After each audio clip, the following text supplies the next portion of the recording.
आज का वीडियो नए अधिवक्ताओं के लिए और कानून में रुचि रखने वाले लोगों के लिए काफ़ी इंटरेस्टिंग होने वाला है, तो वीडियो को पूरा देखिएगा। आज के वीडियो में हम आपको जानकारी देंगे कि सिविल दावा किस प्रकार से पेश होता है और पेश होने के बाद में सिविल दावे में निर्णय तक क्या क्या प्रक्रिया होती है। तो चलिए वीडियो को शुरू कर लेते हैं। देखिए, कभी भी किसी भी प्रॉपर्टी को लेकर कोई विवाद होता है तो उसके लिए सिविल न्यायालय में सिविल वाद पेश किया जा सकता है, जिसे सिविल वाद, सिविल दावा या सिविल सूट भी कहा जाता है। जो सिविल वाद पेश होता है वह सिविल प्रक्रिया संहिता के आदेश 4 नियम 1 के तहत प्रस्तुत होता है। सिविल वाद प्रस्तुत करने वाले को वादी कहा जाता है। सिविल वाद प्रस्तुत करने वाला एक व्यक्ति या एक से अधिक व्यक्ति हो सकते हैं। यदि एक से अधिक व्यक्ति रहते हैं तो उन्हें वादीगण कहा जाता है।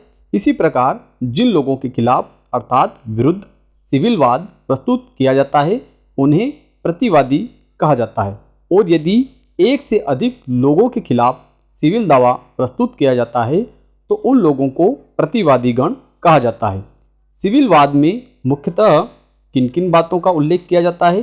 तो देखिए, जिस संपत्ति को लेकर विवाद है उस संपत्ति को वादग्रस्त संपत्ति कहा जाता है और वादग्रस्त संपत्ति का स्पष्ट वर्णन किया जाता है। उसके बाद में वादी का किस प्रकार से वादग्रस्त संपत्ति में हित है और प्रतिवादी वादी के हित को किस प्रकार से प्रभावित कर रहा है, उस पूरी बात को लिखा जाता है। सिविल वाद प्रस्तुत होने के बाद न्यायालय के द्वारा प्रतिवादी को सिविल वाद का जवाब प्रस्तुत करने हेतु सूचना पत्र जारी किया जाता है, जो कि आदेश 5 नियम 1 सिविल प्रक्रिया संहिता के तहत जारी किया जाता है। सूचना पत्र जारी करने के पश्चात यदि प्रतिवादी या प्रतिवादीगण उपस्थित हो जाते हैं तो वे स्वयं या अपने अधिवक्ता के माध्यम से अपना जवाब प्रस्तुत कर सकते हैं या न्यायालय द्वारा समय प्रदान करने पर आगामी पेशी पर अपना जवाब प्रस्तुत कर सकते हैं।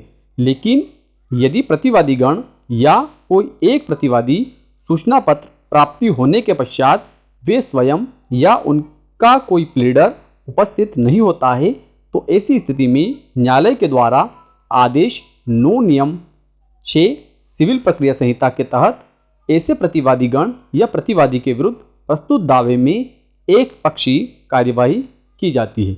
एक पक्षी कार्यवाही क्या होती है? तो देखिए, यदि किसी व्यक्ति को सिविल दावे से संबंधित न्यायालय का सूचना पत्र प्राप्त होने के पश्चात वह उपस्थित नहीं होता है तो ऐसी स्थिति में जिस व्यक्ति ने न्यायालय में कार्यवाही की है अर्थात वादी के द्वारा जो वाद प्रस्तुत किया गया है उस वाद में लिखी बातों और प्रस्तुत दस्तावेजों के आधार पर ही न्यायालय के द्वारा विचार किया जाएगा और निर्णय दिया जा सकता है।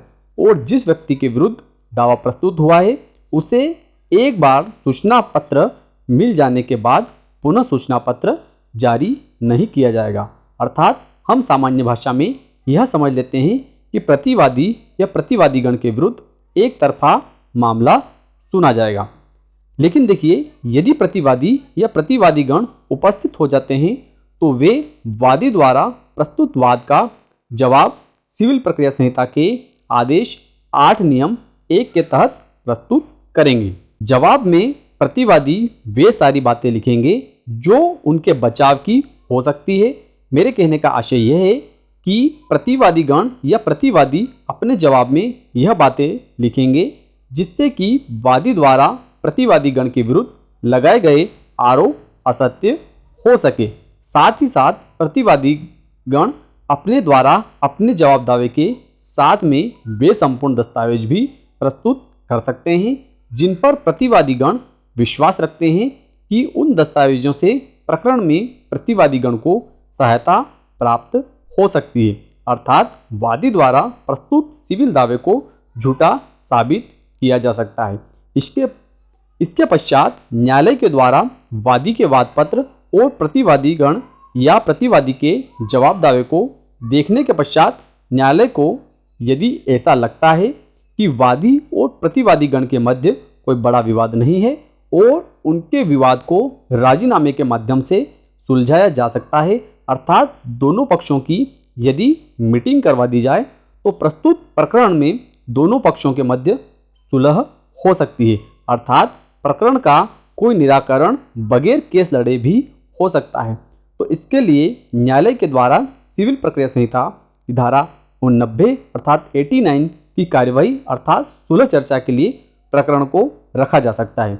यदि दोनों पक्षों के बीच में समझौते की कोई संभावना नहीं बनती है तो न्यायालय के द्वारा प्रकरण में उन मुद्दों को निकाला जाएगा जिनके बारे में वादी और प्रतिवादी दोनों के बीच में वास्तविक विवाद है, अर्थात न्यायालय उन बिंदुओं को तय करेगी जिसके संबंध में वादी और प्रतिवादी गण के बीच में झगड़ा है, जिसको कि कानूनी भाषा में वाद प्रश्न भी कहा जाता है। वाद प्रश्न को हम उदाहरण के माध्यम से समझ लेते हैं कि यदि वादी अपने सिविल वाद में किसी संपत्ति को वादी के हक हिस्से की घोषित करवाने की मांग करता है तो यहाँ पर वाद प्रश्न किस प्रकार का बनाया जा सकता है। तो देखिए, वाद प्रश्न जो बनेगा वह कुछ इस प्रकार से बनेगा कि क्या वादग्रस्त संपत्ति वादी के स्वामित्व स्वत्व की है। इस प्रकार के वाद प्रश्न वादी और प्रतिवादी के द्वारा प्रस्तुत सिविल वाद और जवाब दावा के अनुसार बनाए जाते हैं। जो प्रश्न जिसके बारे में बनाया गया है वह उस व्यक्ति को सिद्ध करना पड़ता है। वाद प्रश्नों का निर्धारण सिविल प्रक्रिया संहिता के आदेश 2 नियम 1 के तहत किया जाता है। वाद प्रश्न निर्धारित होने के पश्चात प्रकरण साक्ष्य सूची हेतु निर्धारित कर दिया जाता है, जिसके तहत वादी और प्रतिवादी किन किन लोगों की साक्ष्य अर्थात गवाही प्रकरण में करवाना चाहते हैं उनकी सूची उनके नाम पते सहित प्रस्तुत कर सकते हैं।